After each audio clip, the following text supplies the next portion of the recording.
वायुदेव ने पूछा था कि महापुरुषों के 4 चरण क्या क्या हैं, तो कह दिया सत्य, तप, करुणा और परोपकार। जिसके पास ये 4 हैं वो अनूठा संत है, अनूठा महापुरुष है। सत्य, तप, करुणा और परोपकार। महात्मा का जीवन सत्य में हो जाता है। वो जिव्या से ही सत्य नहीं, वो आंखों से, कानों से, हाथ पांव से, सब प्रकार से सत्य में उसका जीवन होता है। उसकी आंखें व्यभिचार नहीं करती, उसके कान अश्लील बातें नहीं सुनते, उनकी जिह्वाएं किसी अश्लीलता का वर्णन नहीं करती हैं। शब्द ब्रह्म बनता है उसकी जिह्वा पर। वह किसी की चुगली नहीं सुनता, वो भगवत कथाएं, भगवत कीर्तन सुनता है। तब उसका जीवन सत्यमय हो चुका है। और याद रखिएगा, जिनके जीवन में ये 4 हैं वो सत्यमय जीवन जी रहे हैं। कलयुग की मार से बचना है तो इन 4 को आज ही स्वीकार कर लो। सत्यमय जीवन जियो, कलयुग की मार से बच जाए। सत्यमय जीवन। स्त्री पति को धोखा ना दे, पति पत्नी को धोखा ना दे।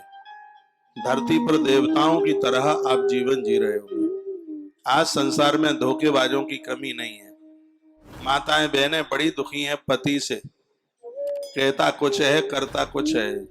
बोल के जाता है कि ऑफिस जाता हूं, पहुंच जाता है कुल्लू।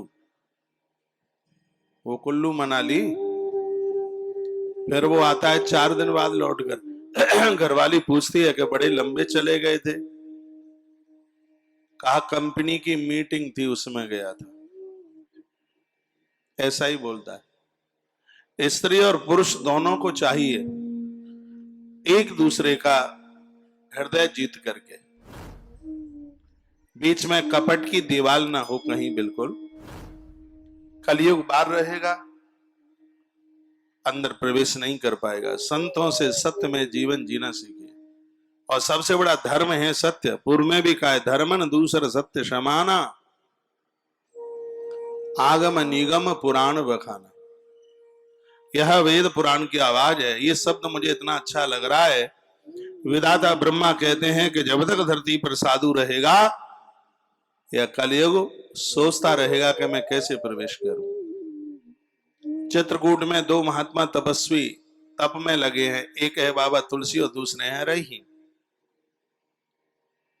प्रभु श्री राम जी ने दर्शन दिए। बाबा तुलसी ने तो कहा था कि भगवान आपकी कथा कभी बंद न हो। कथा ताप प्रताप संताप को दूर करती है। हे प्रभु, यह कथा आपकी बराबर चलती रहे, यह कृपा कर दीजिएगा।